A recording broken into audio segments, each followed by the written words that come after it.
22nd of May and it's snowing.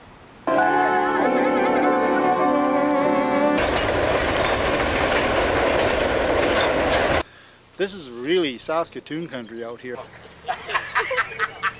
Muhammad Ali. He's got a heart made of yellow barley straw.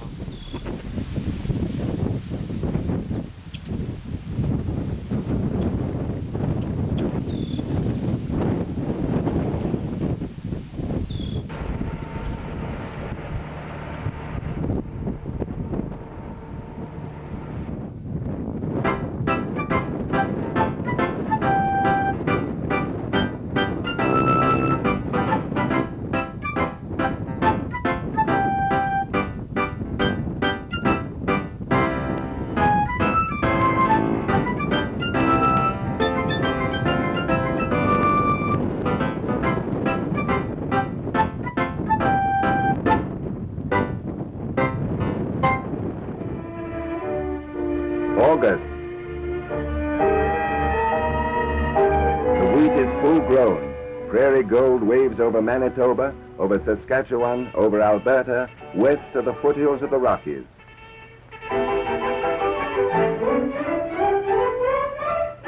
Full grown for harvest time, heavy with ripe yellow kernels, product of sun and rain and prairie soil, the wheat falls before the harvesters. Over Manitoba and Saskatchewan and Alberta, the harvesters swing over the land, over millions of acres, 400 miles from north to south, 800 miles from Manitoba to the Rockies.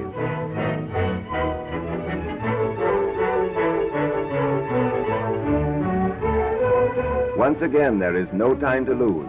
From early sunup through long hot days, the harvesters cross and recross the fields, cutting the wheat to the horizon and back.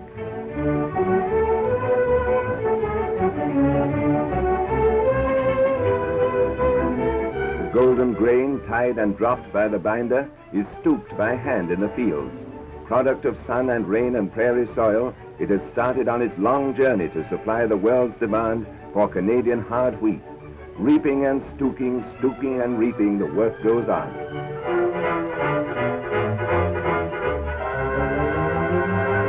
There is no time to lose. Men, machines, and animals work hard, reaping the sun-drenched fruits of their labor. Heavy with rich, hard kernels of health, the wheat falls beneath the knives.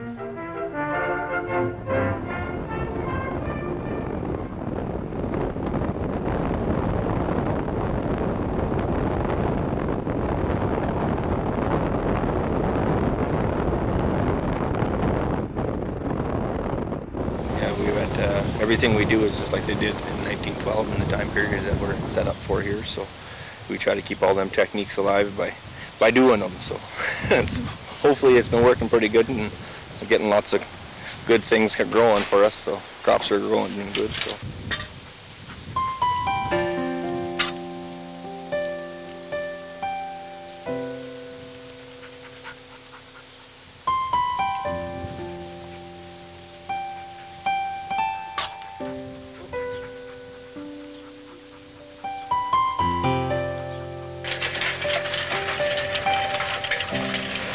Like now, we've chosen to go with a disc to get rid of some of our weeds and our summer fallow.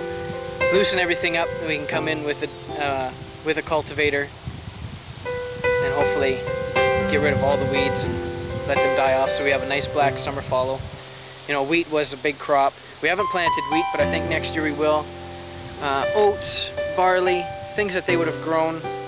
And as far as farm debt, we always say farm debt started with the tractor cutting. Yeah, that's how what we see it, because it was the first thing that didn't pay for itself. You buy a tractor, you know, I guess in a way it might pay for itself if your farm makes money, but a horse, you don't have to, you know, initial cost is there when you buy it.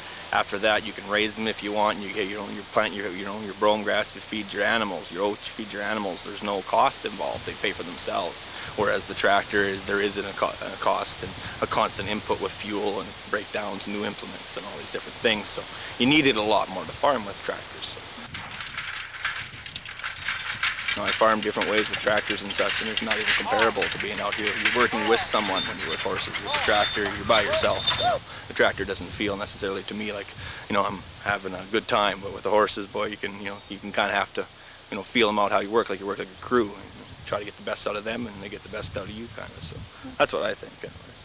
I almost got misty there at the end too. It was pretty fun. So, yeah, pretty lucky guy, that's for sure. Tough to wipe the smile off of my face when I'm out there.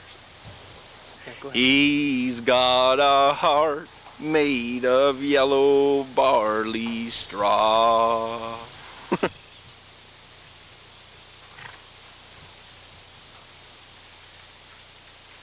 My name is Sheldon Matsella. I am the farm program coordinator with my assistant here. I'm assistant barn manager, Shane Stoll. We are farming and having 90 bushel an acre oat crops, and having everything that they could have imagined or hoped for at the time in 1912 for a great crop is what we still get now. And that's without fertilizers from anywhere else but from the horses. That's and the pigs. So that's about it, and chickens. So we're doing it the old-fashioned way, is what I like to stress. We're not cheating. A lot of people think we're sneaking tractors on after 6 o'clock and using sprays, but we pick weeds and we just do it like we say. What Sheldon was saying, we different crops we grow just to control weeds, and the rest of them kind of works on its own. So works good. Pretty proud of that. Yeah, hard, but you can come out, see how the horses were working out in the field, and just enjoy the whole day and kind of get the whole spirit here and just enjoy it. And maybe it'll get into your veins, and you'll come out here and you'll come out and help us buy some horses, and you'll start plowing and digging with us. And come on out and see us at the Motherwell, and we'd love to have people come out and a step back in time when you come into this place, that's for sure. And we definitely do that for a lot of people, and we get a lot of people telling us that, so it's kind of nice.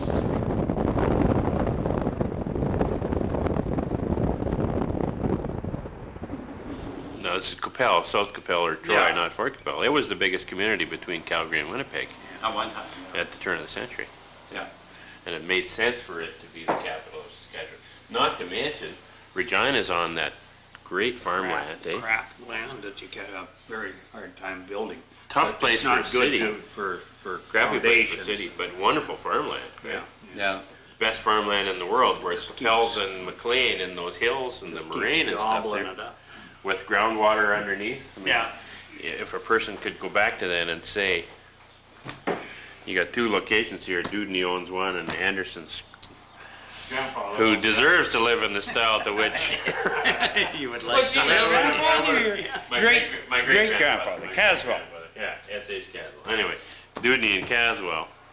But that's irrelevant. In terms of the good of the human race, we would have been way better off to keep growing wheat on the Regina Plains and have the capital of the city in Qu'Appelle. Yeah.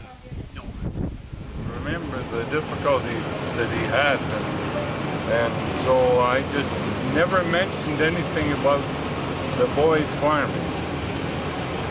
And eventually they got to the point they finished school and they were out and had jobs. And George was working on elevators in the middle of the winter, minus 30 degrees with 30-mile-an-hour wind.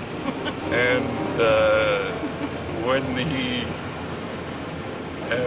when he came home, he started to ask questions about how do you get into this farming business. And canola is very subject to diseases and insects, and so what we do with the canola is to grow canola on the same piece of land only once every 4 years, and that gives the opportunity for the diseases to die out and the insects that inhabit the canola to die out. Peas are very good because they leave nitrogen. They make nitrogen nodules. So we put wheat after peas, and you get the maximum benefit of the nitrogen that's stored in the soil. When you grow a crop, you take out nutrients from your soil, and the soil level tends to go down. If you have livestock and you're growing alfalfa and they're out there pasturing on that, then the loss is not so great. But if you're growing wheat, you put the wheat in the bin and you ship it away, and all the nutrients go with it. So the soil level gradually just goes down. Not very much, but in a lifetime it does. When you are putting fertilizer on and replacing these nutrients, then it doesn't go down so much. In the spring, when the boys start seeding, they're both busy involved in that, and so as soon as they start seeding, I start picking rocks, and when I get tired, I just find a shady spot and have a little snooze in the truck and wake up and go back and pick rocks again. And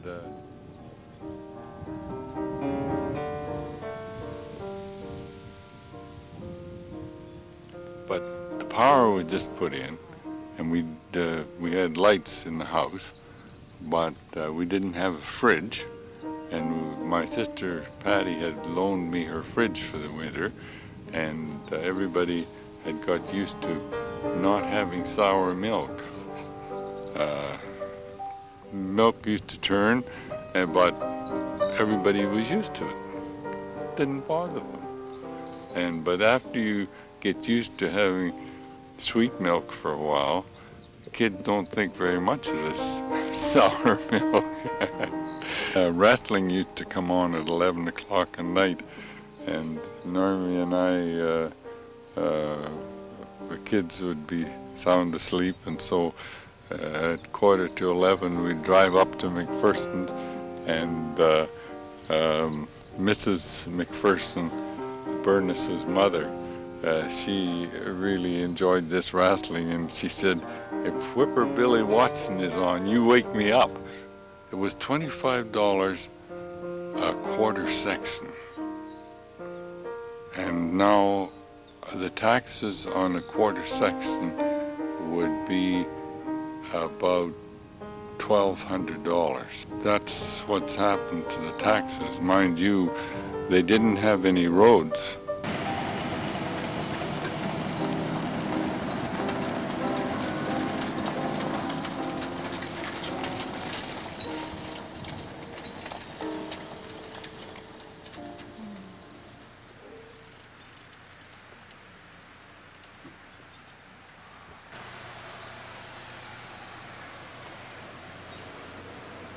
I think this one is quite old.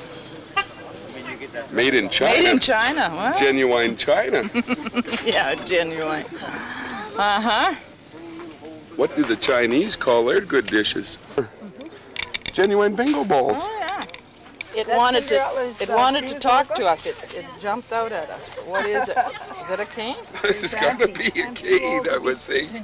Wow. It looks like a homemade cane. I don't know. This could be folk art. Yeah. Look at those shoes. Ooh. There for $236 a month. Oh yeah, no, that's Those are beautiful. I can use that money for college, and I'm going pretty well. you're going, eh? Are you? Oh yeah. Where did you get these? Oh, I don't know. I've got silver ones too. Silver ones. as well. Wow. Silver ones as well. They're a little big. Hey, yeah, one of the that one. Oh, with my golf with your outfit. golf outfit, yeah. What's new, Marv? Anything new? Oh. Is this a hairbrush? You don't need it anymore. Hello? I don't think this works, Marvin. I don't hear a dial tone. And I put on my best garage sale clothes.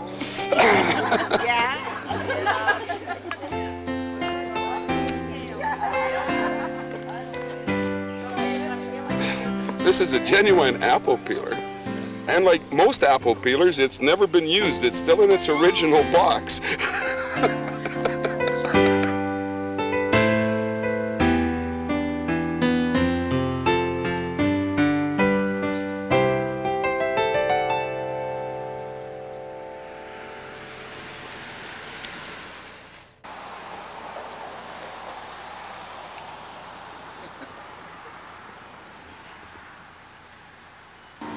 I'm John. I'm Dave. And we're the Hardware Guys.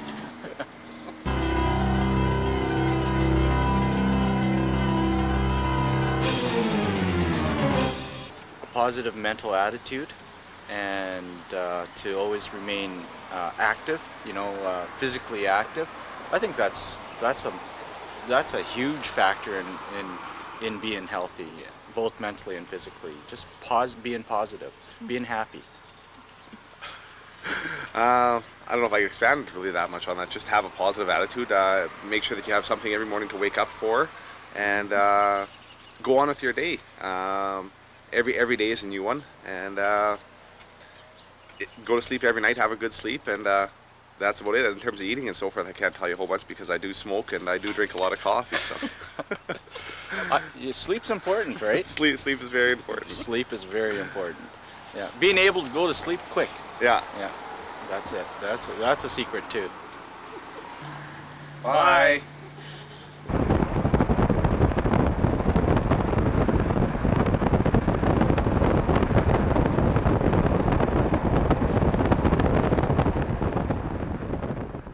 Guess we didn't really finish this album, did we? That's great. Burnt it in there. You get a feel for the bit, and horse likes that. Kind of grow up doing it, I think. Would have been 60 years I fed cows with a 4-horse team.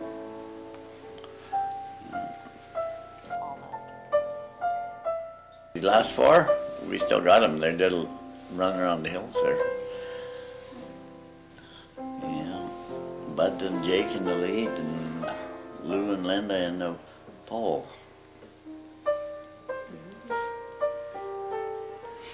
Well, you don't fight with them, that's for sure. You're going to come out second best. They're easy to train, though. If you've got a good hitch horse, like one to train him, he just acts like a translator. He knows what you want, and he tells them, and there's nothing to it. So you put a young one with an old experienced one? Just for a while, and then... The horses were gentle. The horses all knew what they were doing. They knew more than we did. But harness maker out, and when I come back from the Royal there in 58 in Moose Jaw, and I started making things. Still got the first harness I made.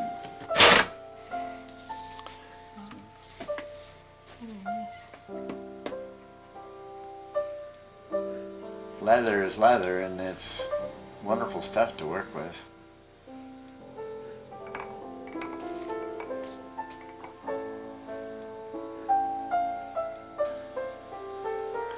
I imagine I was driving teams when I was 3 years old, because all you need to be big enough to look over the box. Oh yeah, everything was horses. That's all there was. If they were in the barn, they get fed 4 times a day, I guess, but you fed them early. That's why people like to get rid of that job. You had to get up at 5 o'clock to feed the horses and harness them, and to get out in the field, they had to eat, and then it was all that at noon, and again at night, and then if they were staying in the barns, you had to feed them again at 9 o'clock or so, 9 or 10. But that was nice work. And in those days, it was just wheat, oats, and barley, and clover and hay. They hauled an awful lot of grain with horses in the winter on sleighs. That's when they had the time to haul it, until the trucks came. When was it, 54? I stayed with you and Mom and Dad. You can get bag horses, even the Sweat. Had a lot of good horses as far as working and that goes.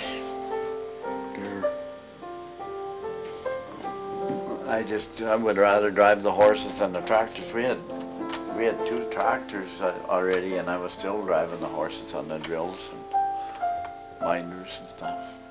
Burnt it in there.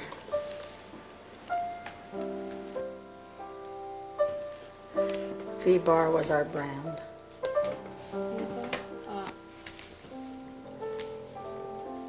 You want to leave was nice. Don't let me step on your feet, that's all. Worse if I stepped on yours. I know. That looks great.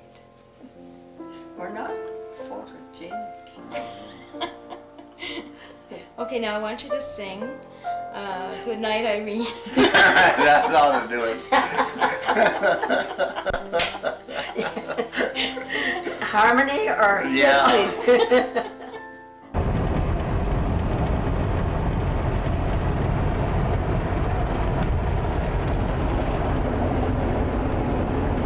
Traffic report on the Red Coat Trail, east of Shaunavon, heading for Cadillac. And the basic traffic report is we got a wide load on a narrow road. Hold on to your hats, gentlemen and ladies. We're gonna pass.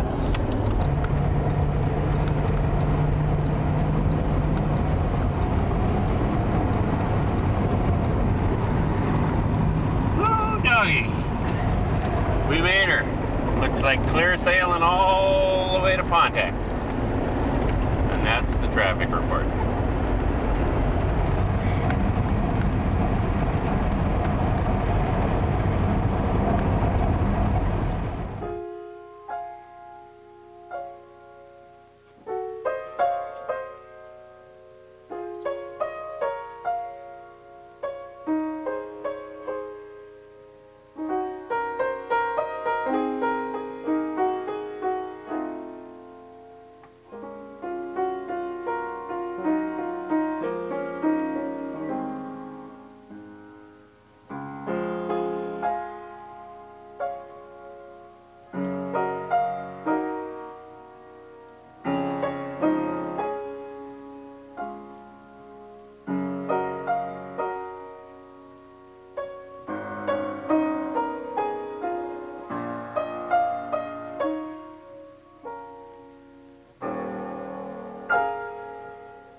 Taping this at all.